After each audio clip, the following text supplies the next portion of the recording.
महाराष्ट्र में मुख्यमंत्री का शपथ ग्रहण समारोह खत्म हो गया और एकनाथ शिंदे जिनको लेकर के सस्पेंस बना हुआ था वो सस्पेंस खत्म हो गया। न केवल एकनाथ शिंदे को लेकर के जो सस्पेंस बना हुआ था वो खत्म हुआ, बल्कि उसके साथ साथ एक ऐसी तस्वीर उभर करके सामने आई, निकल करके सामने आई, जिसको देख करके कोई और नहीं बल्कि मंच पर शपथ दिलवा रहे राज्यपाल वो भी भौचक्के रह गए, हैरान रह गए। और एक तरीके से एकनाथ शिंदे ने गलती भी कर दी। एकनाथ शिंदे को लेकर के बार बार कहा जा रहा था कि वो शपथ लेंगे नहीं लेंगे, फिर उनके नेता कह रहे थे कि वो अगर शपथ नहीं लेंगे तो हम सरकार में शामिल नहीं होंगे, तमाम तरह की बातें कही गई।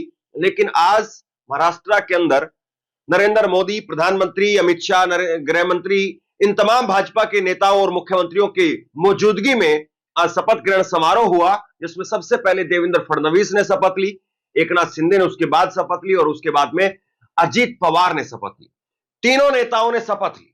बाकी किसी की शपथ यहां पर हुई नहीं, बाकी किसी मंत्री की भी शपथ नहीं हुई। लेकिन एकनाथ शिंदे जब मंच पर पहुंचे तो बड़ा दिलचस्प वाकया हुआ। क्या हुआ मंच के ऊपर वो मैं आपको दिखाऊंगा, लेकिन सबसे पहले देखते हैं देवेंद्र फडणवीस को। देवेंद्र फडणवीस जब शपथ लेने के लिए आए तो क्या कहा, सुनिए। देवेंद्र सरिता गंगाधरराव फडणवीस ईश्वर साक्ष शपथ घेतो की कायद्याद्वारे स्थापित झाले आहे अशा भारताच्या संविधानाबद्दल मी खरी श्रद्धा व निष्ठा बाळगेन। मी भारताची सार्वभौमता व एकात्मता उन्नत राखीन। मी महाराष्ट्र राज्याचा मुख्यमंत्री म्हणून माझी कामे निष्ठापूर्वक व सत्सद विवेक बुद्धीने पार पाडेन आणि संविधान व कायदा यानुसार सर्व तऱ्हेच्या लोकांना मी निर्भयपणे व निपक्षपातीपणे तसेच कोणाच्याही विषयी ममत्व भाव किंवा आकस न बाळगता न्याय वागणूक देईन। वैसे तो इस शपथ ग्रहण समारोह में करीब करीब 200 वीवीआईपी मौजूद थे। प्रधानमंत्री नरेंद्र मोदी पहुंचे थे, अमित शाह, भाजपा के तमाम मुख्यमंत्री और उसके साथ साथ सचिन तेंदुलकर, सलमान खान, शाहरुख खान और उसके साथ में अंबानी परिवार, हर कोई वहां पर पहुंचा हुआ था। बॉलीवुड की बात करें तो बॉलीवुड से रणबीर कपूर, रणवीर सिंह, बड़ी लंबी फहरिस्त है। आज यहां पर शपथ ग्रहण समारोह में पहुंचने वाले वीवीआईपी का तांता लगा रहा और हर किसी को पता है कि जब इतनी मजबूत सरकार बन रही है तो उस सरकार के साथ झुकने में कोई नुकसान नहीं। लेकिन एकनाथ शिंदे, आखिरकार एकनाथ शिंदे जो पिटारा लगातार जो है खोलते थे फिर बंद करते थे, फिर खोलते थे फिर बंद करते थे, समझ में नहीं आता था कि उनके पिटारे में क्या है। लेकिन आज जब वो शपथ लेने के लिए पहुंचे तो बड़ा दिलचस्प वाकया वहां पर देखने को मिला। मैं आपको तस्वीर दिखाता हूं। एकनाथ शिंदे शपथ लेने के लिए पहुंचने वाले थे और राज्यपाल ने उनको बुलाया शपथ लेने के लिए। लेकिन जब वो शपथ लेने के लिए आए तो बार बार राज्यपाल उनको देखते रहे, जैसे मंच पर चल करके आते हैं फिर राज्यपाल उनको शपथ दिलवाते हैं।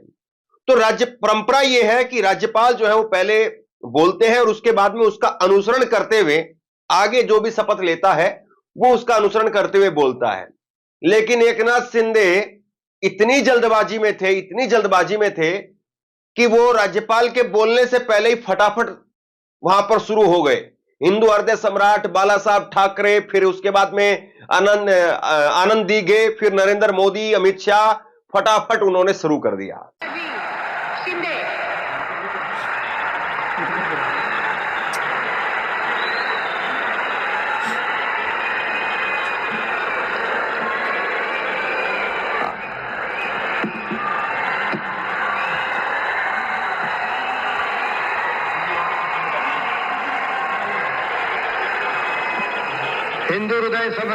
हिंदू हृदय सम्राट बाळासाहेब ठाकरे यांना वंदन।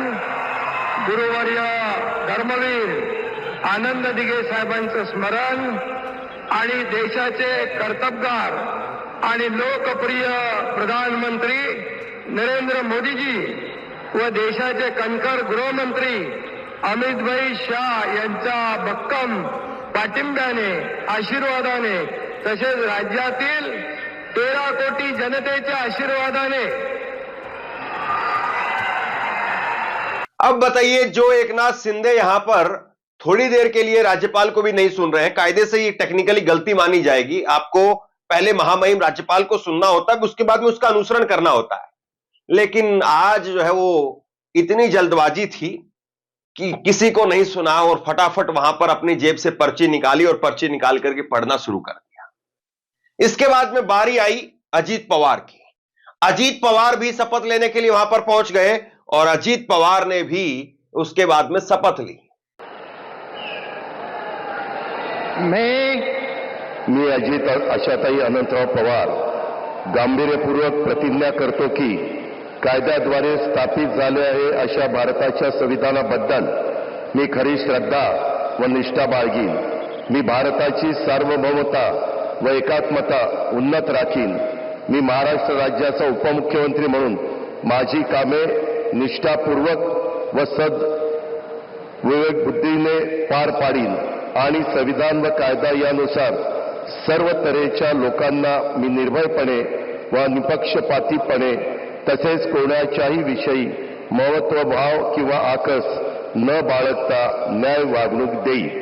अब ये जो तस्वीरें उभर करके आई है, ये साफ तौर पर बता रही है कि महाराष्ट्र में सरकार का कुछ इस तरीके से होगा कि मुख्यमंत्री देवेंद्र फडणवीस और 5 साल के लिए वही रहेंगे। कोई इसमें किंतु परंतु अगर मगर चेंज कुछ नहीं दिखाई दे रहा है। कल को क्या हो पता नहीं, लेकिन आज सीधे तौर पर साफ तौर पर ये तस्वीर बिल्कुल साफ बता रही है। उसके बाद में शिंदे जो बार बार कह रहे थे नहीं बनूंगा बनूंगा, कल हंसी ठिठोली भी सामने आई थी। आज जो वो साफ हो गया कि शिंदे भी डिप्टी सीएम बन गए हैं, अजीत पवार भी डिप्टी सीएम बन गए हैं। अब जो है वो पेच फंसा है मंत्रालयों को लेकर के। मंत्रालयों को लेकर के पहले कहा गया कि 7-7 मंत्रालय दोनों के होंगे, यानी 57 सीटें भले ही एकनाथ शिंदे की आई हो, लेकिन बीजेपी उनको ज्यादा भाव नहीं देने वाली है और बीजेपी 7 सीटें उनको देगी और 7 सीटें अजीत पवार को देगी, जिनकी 41 सीट आई। लेकिन अब जो खबर आ रही है उसमें थोड़ा सा फेरबदल है। खबर आपकी स्क्रीन पर देखिए। शपथ ग्रहण समारोह को लेकर के आज जो है साफ हो गया कि कोई मंत्री शपथ नहीं लेगा, यह भी हो चुका है। और महायुति के बीच में जो कैबिनेट को लेकर के बंटवारा हुआ है उसमें 6-1 से फार्मूला तय किया गया है, यानी 6 विधायक पर 1 मंत्री पद मिलेगा। इसके तहत भाजपा को 20 से 22 मंत्री पद और एकनाथ शिंदे को 12 और अजीत पवार गुट को 9 से 10 मंत्री पद दिए जा सकते हैं। हालांकि इसमें नंबर की बात जो है वो महत्वपूर्ण नहीं होती है कि किसके पास में कितने नंबर में है। महत्वपूर्ण ये होता है कि महत्वपूर्ण विभाग किसके पास में है। और सबसे महत्वपूर्ण अब ये रहेगा कि गृह मंत्रालय की, वित्त मंत्रालय की जो कुर्सी है, क्या वो एकनाथ शिंदे उस पर अपना कब्जा कर पाते हैं या बीजेपी अब उनको कहीं पर भी फटकने नहीं देगी। दूसरी तरफ महाविकास आघाड़ी की तरफ से बहिष्कार एक तरीके से किया गया इस शपथ ग्रहण समारोह का और कोई भी बड़ा नेता महाविकास आघाड़ी की तरफ से नहीं पहुंचा। शरद पवार भी नहीं पहुंचे और उद्धव ठाकरे भी नहीं पहुंचे। सूत्रों के मुताबिक शरद पवार और उद्धव ठाकरे आज होने वाले शपथ ग्रहण समारोह में शामिल नहीं हुए। समारोह में शामिल होने के लिए विपक्षी दल को भी आमंत्रण भेजा गया था। पवार दिल्ली में होने के चलते शामिल नहीं हो पाएंगे। तो यह तस्वीर जो साफ हो गई है अब महाराष्ट्र के शपथ ग्रहण समारोह के बाद में कि यहां पर सरकार किस तरीके से काम करेगी और सरकार किस तरीके से किसकी चलेगी। अब मूल सवाल क्या है? अब मूल सवाल यह है कि फिर ये एकनाथ शिंदे ने सारा खेल किसके लिए किया? क्या एकनाथ शिंदे का जो प्रेशर था वो काम कर पाया या एकनाथ शिंदे को आखिरी में सरेंडर करना पड़ा? एकनाथ शिंदे का सरेंडर और सीएम बन गए देवेंद्र, ये जो पहले लाइन थी जो हम कह रहे थे वही आखिरकार हुआ। एकनाथ शिंदे के बारे में आज सुबह भी मैंने कहा, कल परसों भी मैंने कहा कि एकनाथ शिंदे जो प्रेशर की पॉलिटिक्स कर रहे हैं वो मंत्रालयों के लिए तो फिर भी कामयाब हो सकती है। हालांकि उसमें भी अभी इंतजार करना पड़ेगा कि वहां पर भी वो कामयाब हो पाए या नहीं हो पाए।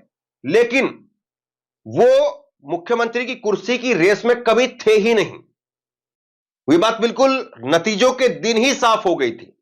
अगर नतीजों के दिन ऐसा होता कि दोनों गठबंधन जो है वो 30-40 का या 20-30 के अंतर पर होते तो हो सकता है कि एकनाथ शिंदे की लॉटरी लगती, क्योंकि एकनाथ शिंदे अजीत पवार फिर जिधर जाते उधर सरकार बन जाती, तो इन दोनों की महत्वपूर्ण भूमिका होती। लेकिन अब की बार जो है वो इस बात की खूब चर्चा है कि शक्कर इतनी मिलाई गई कि बीजेपी की तो सीट बढ़ी ही बढ़ी, इनकी सीटें भी बढ़ गई। मतलब बीजेपी ने अपने आप को तो वहां लेकर के बीजेपी गई ही गई, लेकिन उसके साथ साथ इनका जो वजूद था ज्यादा सीट आने के बाद में भी अजीत पवार का और एकनाथ शिंदे का वजूद ही खत्म कर दिया। अब सबसे बड़ा सवाल यह है कि 5 साल तक इस सरकार अगर चलती है, हालांकि इसमें नंबर के हिसाब से देखें तो कहीं कहीं दूर दूर तक भी कोई संशय नजर नहीं आता है, लेकिन फिर भी राजनीति संभावनाओं का खेल है और यहां पर कब क्या हो जाए पता नहीं। देवेंद्र फडणवीस उस कुर्सी पर बने रहेंगे या दिल्ली पर आगे चढ़ाई करने के चक्कर में अपनी कुर्सी खो दें, कुछ नहीं कहा जा सकता। और बीजेपी वैसे भी चलती हुई पूरी सरकार को बदल देती है, हालांकि महाराष्ट्र कुछ अलग जरूर है। अब लेकिन सवाल यह है कि एकनाथ शिंदे हो या अजीत पवार हो, जिस तरीके से छलांगे लगा करके आए थे, ये दोनों जो नेता हैं, अजीत पवार भी और एकनाथ शिंदे भी, ये जो दोनों नेता हैं ये महत्वाकांक्षी नेता है। इन दोनों नेताओं ने संघर्ष नहीं किया, ये दोनों नेता सत्ता से निकल करके और फिर दूसरे गठजोड़ में आए थे। ये आप देखिए कि चाहे एकनाथ शिंदे हो और चाहे अजीत पवार हो, ये उस वक्त में महाविकास अघाड़ी में कांग्रेस के गठबंधन के साथ में अच्छी खासी जो है इनकी सरकार चल रही थी। यह बात अलग है कि एकनाथ शिंदे उस सरकार में मुख्यमंत्री नहीं थे,